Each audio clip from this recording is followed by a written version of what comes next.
Assessments are one of the things that we're really looking for. I did not include any assessments in this because I don't know your students. I don't know what level they're at. I mean, you can have a 5th grade class here and a 5th grade class in Mountain View, and they're going to have really different skill levels. And so for me to write up assessments was not fair. But I think we need assessments. That's how we measure success, right? And so that's something I'm really looking at you guys to help develop as well, is the assessments for this. You might want to change the activities completely. That's great, you know. I had a school at Kamehameha, a Kamehameha teacher, he's the 8th grade science teacher, and it was like, I hope you write up an activity because that's great. And that's what we'd really like to see. These activities that I suggest are just suggestions. I know you guys can make this into something really, really, really amazing. I mean, I know you can. And so that's what we're going to be looking at. And these are the things, you know, that we're going to be wanting to measure. You know, we want to know, are they meeting the standards? Are they meeting the general learner outcomes? Have you included HA? Have you included design thinking? Have you included FAIR? And the kids can report that too in their story map. They can talk about it. They can talk about, like, you know, we achieved in our testing this year, this helped us achieve. We want to see if it affects the way the students approach the STEM subjects. Did this make them more interested in it? Did it make them more interested in a career? Did you bring outside resources into the school? So that was where I was getting with my story about the Washington school. I built a resource network for the school because you cannot know everything. I mean, thank goodness we have the internet, but as teachers, we can't know everything. But there's people out there who know a lot that we can bring into the school. So for this poor performing school, I built a network. I mean, it was this school that was so underperforming, and yet it was on the Skagit River, which is a wild and scenic river, which has all 5 species of Pacific salmon in it, the only river on the entire west coast of the United States that has all 5 salmon species in it. It had a national park, it had state forests, it had universities. I had a university professor give me his whole graduate student class. He said, you can have my graduate students.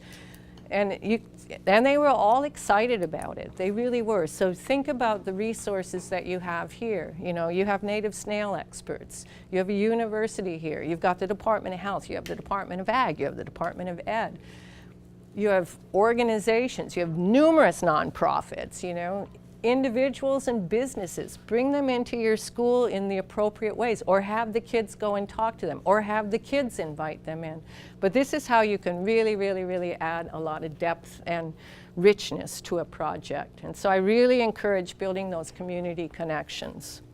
Some of these things we're going to have some learning curves. The data collection, we're going to have some learning curves to work it out to where we're all collecting data the same way. You know, for the story map, there's going to be, you know, it's going to take a little bit of looking at, but to make that story map, it was easy. It really was quite easy to do. It's very intuitive, and they give you lots of resources for help. And there's a lot of cool videos that you can show your kids in class. I mean, we can even pull some of those up. Really fun videos to kind of see the potential for this. What we would really like to have you guys do is to design an activity and an assessment. Work in teams yourself now, and with all of the things that we learned today and with the help of the book, to work in teams and to design an activity and an assessment. And, you know, it doesn't have to be perfect or anything like that, but just this chance to ideate. You know, to look at, to empathize first. If we're looking at design thinking, the first thing is empathize. What are the most important issues to you or to your community? So design thinking is something that the DOE is really pushing. Right, right.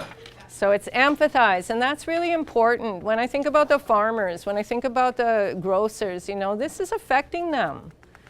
And we have to have empathy for them. What about the people who are really afraid of this? You know, we need to empathize. And then it's to define, you know, define what you decide that you want to do. From talking to people, from hearing what, you know, their concerns are, then you design, what do I want to do? What's my project going to be? And then you ideate, how am I going to do this? How do I want to do this?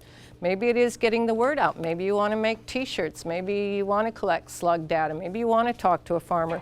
And then a prototype, and then you'd come up with your finished project, your test project. So, you know, and that would be like where Lauren Pang now is working with that electric slug fencing. So, you know, they're at the prototype idea right now. Now they really got to test it out in the field because it works so far under controlled conditions, but is it going to work out in the field where it's raining all the time and where weeds get on it and that kind of thing? So, you know, these are the factors in design thinking that you want to kind of weave into your project. That would be under learning. How do you spell purpose? Like, what's the optimal? The same, right? Yeah. Because if I have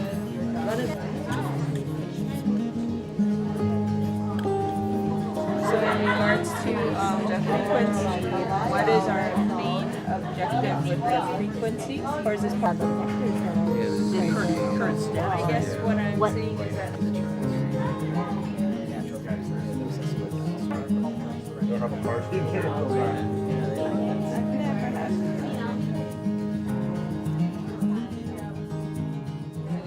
Are you guys ready to share? What we want to do now is we want to share the activity and the assessment with each other. Because this to me is the really exciting part. This is what I know that we need from the teachers. You know, we need you guys to be helping develop this. And so having these activities that you come up with, this is like mining gold for me. This is just like, you know, you guys are brilliant. I love teachers. I love what you come up with. I love the way you work with your classes and know your schools and know your kids and that kind of thing. So this is a really big part of today's activity, kind of a big grand finale. And so let's go around the room and share what you came up with and what your assessment is. Okay, so since we're the elementary group, we were thinking about ways to like change some of this stuff either towards specific content areas or specific age ranges. So we started off talking about like what kindergartners might actually be able to do. And so instead of using like the data collection sheet, that data collection for kindergartners might be like having a little flip book of pictures with that they just match to the things that are found.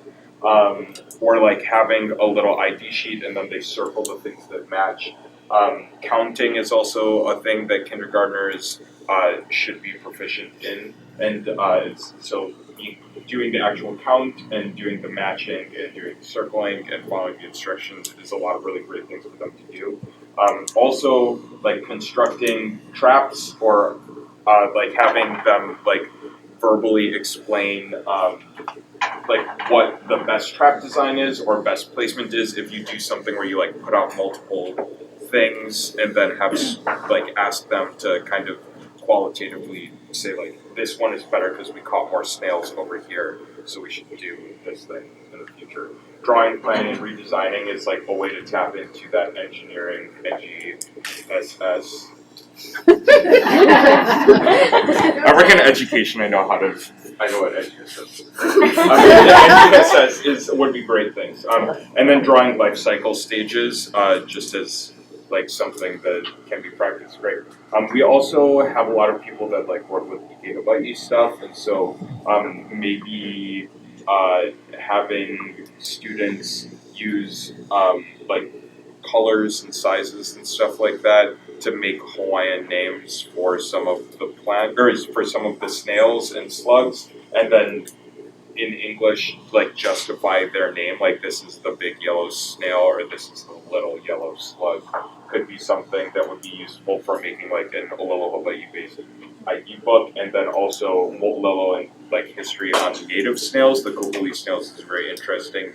I don't know much about it. It would be really cool to learn some of that. For 5th grade, like comparing and evaluating like slug killing strategies with like different salts. I don't know if that's something that we would want to get into. And then having students like create a like take home PSA to share with their families maybe, and then that's something that could happen across multiple grades at like multiple skill levels and like depth levels that like someone said like kindergartners could learn like touch, don't touch kinds of things, like what's okay for them to go and interact with, versus older students who would have like more concrete information about how to like make sure your food is safe and how to actually kill slugs and snails and things like that. Did I skip things that were really important? Did I do it? Oh, you were awesome.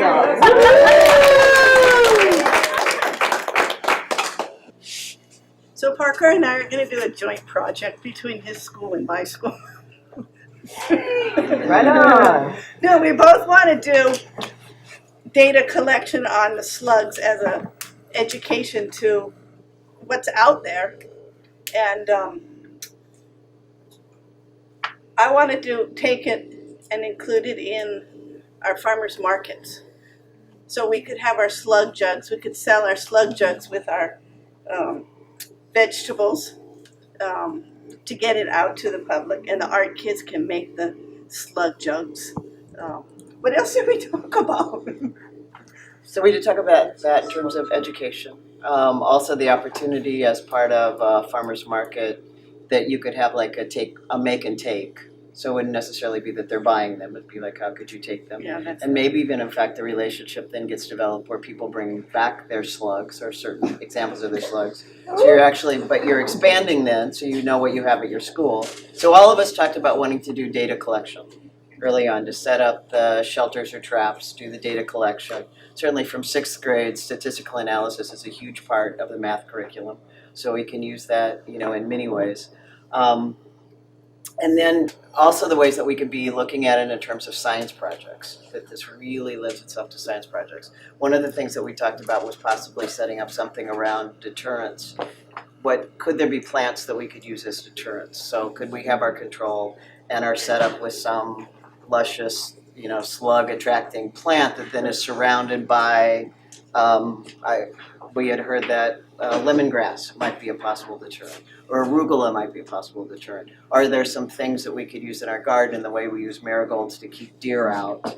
Our students can be exploring to see, and they may have, their ideas and talk to their families in Kapuna about things that they may know. And we talked about brochures, literature, using our art students, public service announcements, and then kind of in that conversation around public service announcements sort of went off to, and I'm going to space on what the program is, but the video contest that happens every spring. Olelo. Yeah. So, they will have a topic or a series of topics. So it's like be a jerk or clean water or things like that. And wondered if maybe through some of our connections we could see if this education around rat lung disease or the thing, could be a topic that then could be part of that contest. So we could have these incredible videographers that are in middle school and high school who make these amazing things actually working on this project that then could be out and available. So we would, and I didn't know if maybe that had already been a conversation that folks had had, but I think another opportunity. It's a great idea. Something that we really need to think about is how many tourists come to this island. And they don't, they maybe caught the little video, the little message, public announcement on the monitor apparently that they have now at the airports. I don't know. I mean, when dengue was happening, you'd see big posters by the baggage pick up areas and that kind of thing. And really, like Rapidohia death and all this, and nothing really visible about rat lungworm. And again, it's that stigma that's been attached to this. The name is creepy, we don't want to talk about it.